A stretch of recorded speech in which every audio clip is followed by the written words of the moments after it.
ಗಾನಕ್ಕೋಗಿಲೆ ನಮ್ಮ ಒಡನಾಟ ಅಲ್ಲ.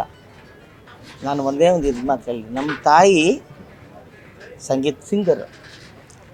ಅವರು ಬರೀ ಜಾನಕಿ ಅಮ್ಮವ್ರ ಹಾಡನ್ನ ಮಾತ್ರ ಹಾಡ್ತಾಯಿದ್ರು ವಾದ್ಯಗೋಷ್ಠಿಗಳಲ್ಲಿ. ನಮ್ಮ ತಾಯಿಯವರು ತುಂಬ ಫೇಮಸ್ ಆಗಿರೋದೇ ಜಾನಕಿ ಅಮ್ಮವ್ರ ವಾಯ್ಸಲ್ಲಿ.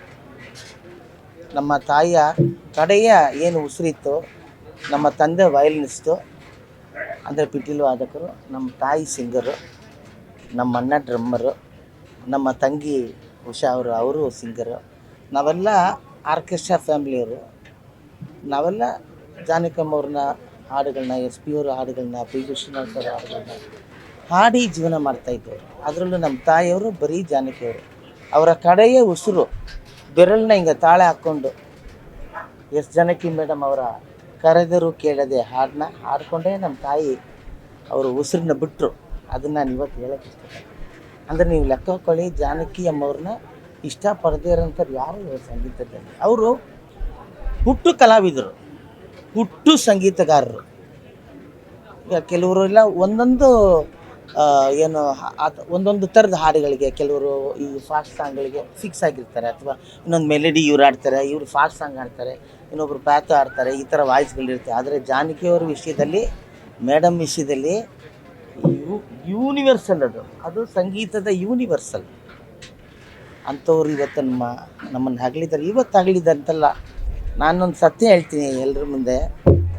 ಯಾವತ್ತೂ ಅವರು ಹಾಡೋದನ್ನ ನಿಲ್ಲಿಸಿದಲ್ಲ. ಅದು ಏನು ಮಾಡೋಕ್ಕಾಗಲ್ಲ, ಮನುಷ್ಯ ಅಂದಮೇಲೆ ಏಜ್ ಆಗೇ ಆಗುತ್ತೆ. ನಮ್ಮ ದೇಹ ಪರ್ಮಿಟ್ ಮಾಡಲ್ಲ ಹಾಡೋದಕ್ಕೆ.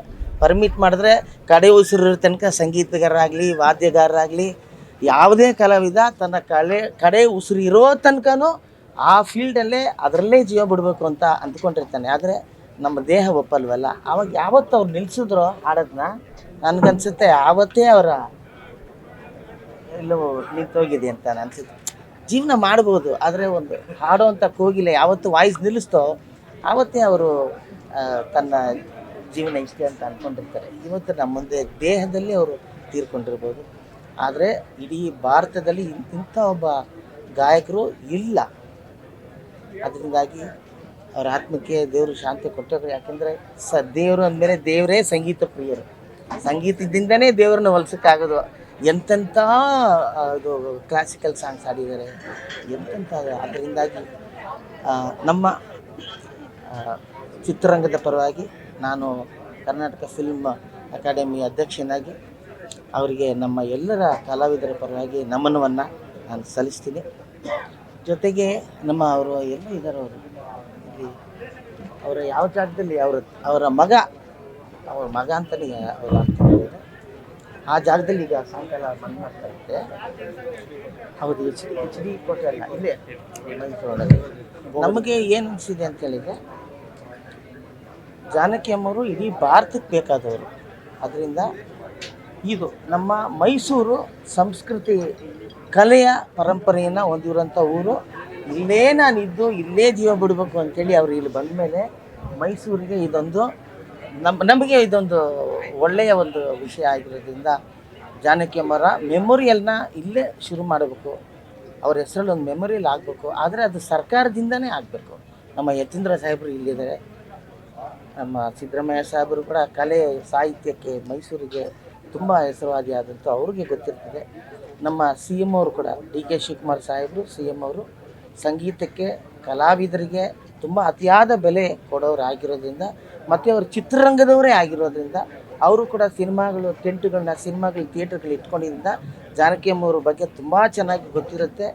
ಅವರಿಗೆ ನಾವು ಇದನ್ನು ತಿಳಿಸಿ, ಅವರು ಮೆಮೋರಿಯಲ್ನ ಅವ್ರು ಯಾರು ಅವ್ರ ಜಾಗ ಇವಾಗ ಕೊಟ್ಟಿದ್ದಾರೋ ಅವರು ಈಸಿಯಾಗಿದ್ದಾರೆ, ಜಾಗ ಕೊಡೋಕ್ಕೂ ರೆಡಿ ಇದ್ದಾರೆ.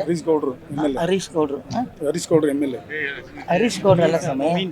ಈ ಜಾಗ ಮೇಡಮ್ ಯಾವ ಜಾಗದಲ್ಲಿ ಇದ್ದಾರೋ ಅಲ್ಲಿ ಮೆಮೋರಿಯಲ್ನ ಒಂದು 10 ಗುಂಟೆನೋ ಇಲ್ಲ ಅರ್ಧ ಎಕರೆನೋ ಅಥವಾ 1 ಎಕರೆನೋ, ಅವ್ರದ್ದು 1.5 ಎಕರೆ ಏನೋ ಇದೆಯಂತೆ, ಅದನ್ನು ಸರ್ಕಾರ ಇನಿಷಿಯೇಟಿವ್ ತೊಗೊಂಡು ಆ ಮೆಮೋರಿಯಲ್ನ ಸರ್ಕಾರದಿಂದನೇ ಕಟ್ಟಿದಾಗ ಮೈಸೂರಿಗೆ ಜಾನಕಮ್ಮವ್ರನ್ನ ನೋಡೋದಕ್ಕೆ ಅವರ ಅಭಿಮಾನಿಗಳಾಗ್ಬೋದು, ಸಂಗೀತ ಪ್ರಿಯರಾಗ್ಬೋದು ಬರ್ತಾರೆ.